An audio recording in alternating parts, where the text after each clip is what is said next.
حیات الصحابہ۔ ٹاپک: لڑائی کے میدان میں اللہ کی طرف دعوت دینا۔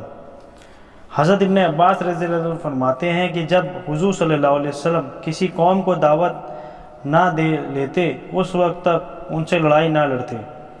حضرت عبد الرحمن بن عائض رضی اللہ عنہ فرماتے ہیں جب حضور صلی اللہ علیہ وسلم کوئی فوج روانہ فرماتے تو ان کو یہ نصیحت فرماتے کہ لوگوں سے محبت پیدا کرو، ان کو اپنے قریب کرو، جب تک ان کو دعوت نہ دے لو ان پر حملہ نہ کرنا اور نہ چھاپا نہ مارنا، کیونکہ زمین پر جتنے کچے اور پکے مکان ہیں یعنی جتنے شہر اور دیہات ہیں ان کے رہنے والوں کو تم اگر مسلمان بنا کر میرے پاس لے آؤ، یہ مجھے اس سے زیادہ پیارا ہے کہ تم ان کی عورتوں بچوں کو میرے پاس لے آؤ اور ان کے مردوں کو قتل کر دو۔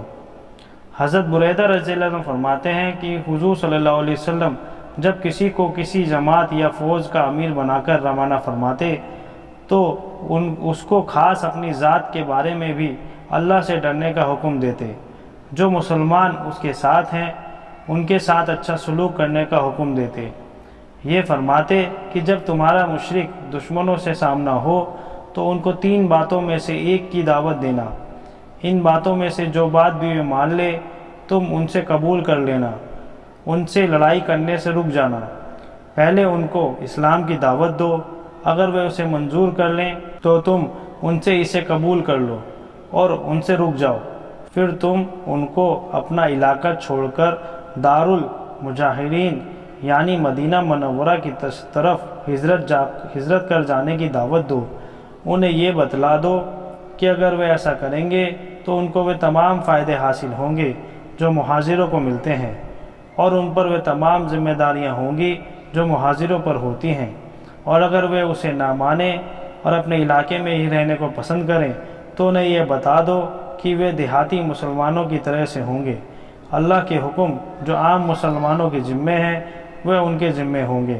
انہیں فے اور غنیمت کے مال میں سے کوئی حصہ نہ ملے گا۔ ہاں اگر مسلمانوں کے ساتھ جہاد میں شریک ہوئے تو حصہ ملے گا۔ اگر وہ اسلام کو قبول کرنے سے انکار کر دیں تو انہیں جزیہ دینے کی دعوت دو۔ اگر وہ اسے مان جائیں تو تم اسے قبول کر لو، ان سے رک جاؤ۔ اگر وہ اسے بھی نہ مانیں تو اللہ سے مدد لے کر ان سے لڑائی کرو۔ جب تم کسی قلعے والوں پر گھیراؤ کرو، قلعے والے تم سے یہ مانگ کریں کہ ہمیں اللہ کے حکم پر اتارو، تو تم ایسا نہ کرنا، کیونکہ تم یہ نہیں جانتے ہو کہ ان کے بارے میں اللہ کا حکم کیا ہے، بلکہ تم ان سے اپنے فیصلے کے ماننے کی مانگ کرو، پھر تم ان کے بارے میں جو چاہے فیصلہ کرو۔ حضرت انس بن مالک رضی اللہ عنہ فرماتے ہیں کہ حضور صلی اللہ علیہ وسلم نے حضرت علی بن ابی طالب رضی اللہ تعالیٰ عنہ کو ایک قوم سے لڑائی لڑنے کے لیے بھیجا۔ پھر حضرت علی رضی اللہ تعالیٰ عنہ کے پاس ایک قاصد بھیجا۔ اس قاصد کو یہ ہدایت دی کہ حضرت علی کو پیچھے سے آواز نہ دینا، بلکہ ان کے قریب جا کر ان سے یہ کہنا کہ جب تک اس قوم والوں کو دعوت نہ دیں ان سے لڑائی نہ لڑیں۔ حضرت علی رضی اللہ عنہ فرماتے ہیں کہ حضور صلی اللہ علیہ وسلم نے ان کو ایک رخ پر بھیجا، پھر ایک آدمی سے کہا کہ علی کے پاس جاؤ، انہیں پیچھے سے مت آواز دینا، ان کو یہ پیغام دو کہ حضور صلی اللہ علیہ وسلم نے انہیں اپنا انتظار کرنے کا حکم دے رہے ہیں، اور ان سے یہ بھی کہو کہ تم جب تک کسی قوم کو دعوت نہ دے لو ان سے لڑائی نہ لڑو۔ حضرت علی رضی اللہ عنہ فرماتے ہیں کہ جب حضور صلی اللہ علیہ وسلم نے مجھے بھیجا تو ان سے فرمایا کہ جب تک تم کسی قوم کو دعوت نہ دے لو ان سے لڑائی نہ لڑو۔ اور پیچھے حضرت سہل بن سعد رضی اللہ تعالیٰ عنہ کی حدیث بروایت بخاری وغیرہ گزر چکی ہے کہ حضور صلی اللہ علیہ وسلم نے حضرت علی رضی اللہ تعالیٰ عنہ کو خیبر کی لڑائی کے دن فرمایا تم اطمینان سے چلتے رہو یہاں تک کہ ان کے میدان میں پہنچ جاؤ، پھر ان کو اسلام کی دعوت دو، اللہ کے جو حق ان پر واجب ہیں ان کو بتاؤ۔ اللہ کی قسم تمہارے ذریعے سے اللہ ایک آدمی کو ہدایت دے دے، یہ تمہارے لیے اس سے بہتر ہے کہ تمہیں لال اونٹ مل جائے۔ حضرت فروہ بن مسیک غطیفی رضی اللہ عنہ فرماتے ہیں میں نے حضور صلی اللہ علیہ وسلم کی خدمت میں حاضر ہو کر عرض کیا، اے اللہ کے رسول صلی اللہ علیہ وسلم، کیا میں اپنی قوم کے ماننے والوں کو لے کر قوم میں نہ ماننے والوں سے لڑائی نہ کروں؟ آپ نے فرمایا ضرور کرو۔ پھر میری رائے کچھ بدل گئی تو میں نے عرض کیا اے اللہ کے رسول صلی اللہ علیہ وسلم، میرا خیال ہے کہ میں ان سے نہ لڑوں، کیونکہ وہ سبا والے ہیں، وہ بڑی عزت اور بہت طاقت والے ہیں، لیکن حضور صلی اللہ علیہ وسلم نے مجھے امیر بنا دیا، سبا والوں سے لڑنے کا حکم دیا۔ جب میں آپ کے پاس سے چلا گیا تو اللہ نے سبا کے بارے میں قرآن کی آیتیں اتاری، تو حضور صلی اللہ علیہ وسلم نے فرمایا وہ طیفی کا کیا ہوا؟ آپ نے مجھے بلانے کے لیے میرے گھر پر ایک آدمی کو بھیجا۔ جب وہ آدمی میرے گھر پہنچا تو میں گھر سے چل چکا تھا۔ اس نے مجھے راستے سے واپس ہونے کو کہا، اس لیے میں واپس ہو کر حضور صلی اللہ علیہ وسلم کی خدمت میں آیا۔ آپ بیٹھے ہوئے تھے، آپ کے چاروں طرف صحابہ بھی بیٹھے ہوئے تھے۔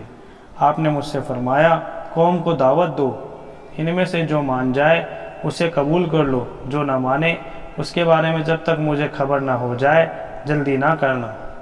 لوگوں میں سے ایک آدمی نے کہا اے اللہ کے رسول صلی اللہ علیہ وسلم، سبا کیا چیز ہے؟ کوئی جگہ ہے یا کوئی عورت؟ آپ نے فرمایا سبا تو عرب کا ایک مرد تھا جس کے 10 بیٹے ہوئے، ان میں سے 6 یمن میں آباد ہوئے، 4 شام میں۔ جو شام میں آباد ہوئے ان کے نام لکھم اور جزام، غسان اور عاملہ ہے، اور یمن میں آباد ہونے والوں کے نام ازد، کندہ، حمیر، اشیریون، انمار اور مجہز ہے۔ اس آدمی نے پوچھا اے اللہ کے رسول صلی اللہ علیہ وسلم، انمار کون ہے؟ آپ نے فرمایا انمار وہ ہے جن سے خصم اور بجیلہ قبیلہ کے لوگ ہیں۔ حضرت فروہ رضی اللہ عنہ فرماتے ہیں میں حضور صلی اللہ علیہ وسلم کی خدمت میں حاضر ہوا، عرض کیا اے اللہ کے رسول صلی اللہ علیہ وسلم، کیا میں اپنی قوم کے ماننے والوں کو لے کر نہ ماننے والوں سے لڑوں؟ آپ نے فرمایا ہاں، اپنی قوم کے ماننے والوں کو لے کر نہ ماننے والوں سے لڑو۔ جب میں واپس ہوا تو آپ نے مجھے بلایا، فرمایا کہ جب تک تم ان کو اسلام کی دعوت نہ دے لو ان سے لڑنا نہیں۔ میں نے پوچھا اے اللہ کے رسول صلی اللہ علیہ وسلم، سبا کیا چیز ہے؟ کیا کوئی گھاٹی ہے، کیا کوئی پہاڑ ہے یا اور کوئی چیز؟ آپ نے فرمایا نہیں، سبا تو ایک آدمی تھا جس کے 10 بیٹے ہوئے۔ آگے حدیث اور بھی ہے۔ حضرت خالد بن سعید رضی اللہ عنہ فرماتے ہیں حضور صلی اللہ علیہ وسلم نے مجھے یمن بھیجا، فرمایا عرب کے جس قبیلے پر گزر ہو تمہیں اس قبیلے سے اذان کی آواز سنائی دے تو ان سے چھیڑ چھاڑ نہ کرنا، جس قبیلے سے تمہیں اذان کی آواز سنائی نہ دے ان کو اسلام کی دعوت دینا۔ حضرت ابی بن کعب رضی اللہ عنہ فرماتے ہیں کہ لات اور عزا بتوں کے پاس رہنے والوں میں سے کچھ لوگ قیدی بنا کر حضور صلی اللہ علیہ وسلم کی خدمت میں لائے گئے۔ فرماتے ہیں کہ جب حضور صلی اللہ علیہ وسلم نے لانے والوں سے پوچھا کیا تم نے ان کو اسلام کی دعوت دی تھی؟ انہوں نے عرض کیا جی نہیں۔ آپ نے ان قیدیوں سے پوچھا کیا انہوں نے تمہیں اسلام کی دعوت دی تھی؟ انہوں نے کہا نہیں۔ آپ نے فرمایا ان کا راستہ چھوڑ دو یہاں تک کہ یہ اپنے امن کی جگہ پہنچ جائیں۔ پھر آپ نے یہ 2 آیتیں تلاوت فرمائی، ہم نے تجھ کو بھیجا بتانے والا، خوشخبری سنانے والا، ڈرانے والا، بلانے والا اللہ کی طرف اس کے حکم سے اور چمکتا ہوا چراغ، اور اترا ہے مجھ پر یہ قرآن تاکہ تم کو اس سے خبردار کروں جس کو یہ چاہے پہنچے۔ کیا تم گواہی دیتے ہو کہ اللہ کے ساتھ معبود اور بھی ہے؟ حضور صلی اللہ علیہ وسلم نے لات اور عزا کے پاس رہنے والوں کی طرف ایک فوج بھیجی۔